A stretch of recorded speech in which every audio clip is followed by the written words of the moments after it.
Alors, Excellences, Mesdames et Messieurs, j'ai des propositions à vous faire en tant que femme autochtone devant vous. La première, les chefs d'État, de gouvernement, les dirigeants africains. C'est à vous et c'est à nous de protéger notre forêt. On ne va pas attendre les autres de venir nous protéger.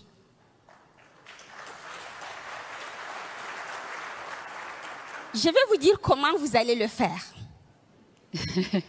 Ah oui.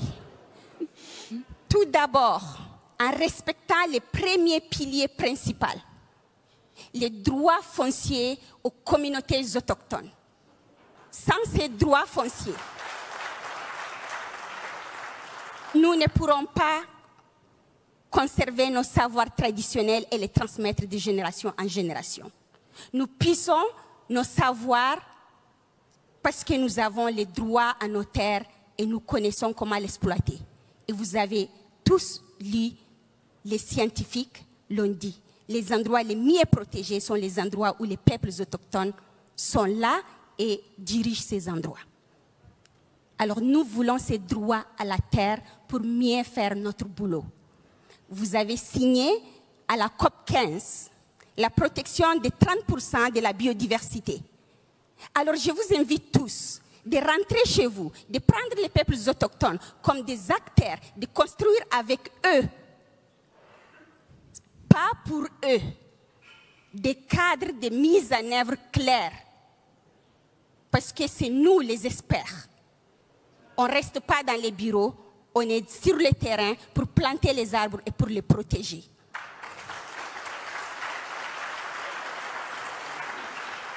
Mon deuxième est bien sûr au pays du Nord. Vous avez pris des engagements que je ne peux même pas citer combien. Mais entre autres, l'accord de Copenhague sur le financement, les REDD+ sur le financement, les derniers à Glasgow, 15 milliards de dollars pour les forêts, y compris 1,7 pour les peuples autochtones, pour les forêts. Il est où l'argent?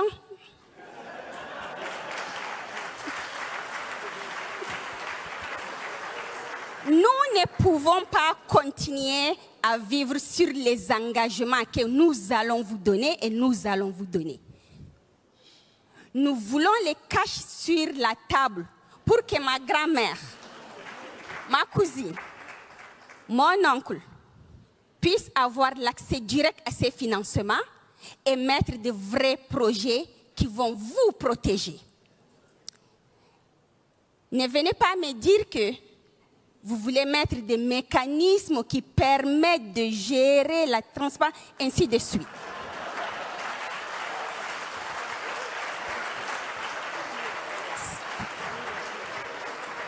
Si les autochtones dans le monde protègent 80% de la biodiversité mondiale, qu'est-ce qui nous empêche de gérer votre petit financement? Peut-être que les méthodes que nous allons utiliser ne sont pas dans les mêmes écoles que vous êtes allés. On ne peut pas gérer les Excel comme ma grand-mère qui n'est pas allée à l'école, mais on peut protéger la forêt mieux que vous. On vous a fait confiance pour détruire notre environnement. Maintenant, c'est à vous de nous faire confiance pour la reconstruire.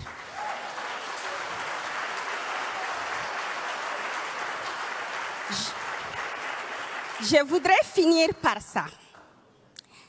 Je salue les nouvelles initiatives, des partenariats positifs pour la nature. Ces partenariats positifs pour la nature doivent être pour les communautés et par les communautés pour un accès direct au financement. Parce que nous, les autochtones, nous sommes les CEO, les Chief Ecological Officer. Alors, nous sommes les meilleurs pour mettre en œuvre tout ce qui concerne notre environnement. Vous êtes prêts pour ces pactes? Je l'espère, parce que je veux que vous vous engagez sur ce bateau avec nous. Je vous remercie. Merci, Hindou.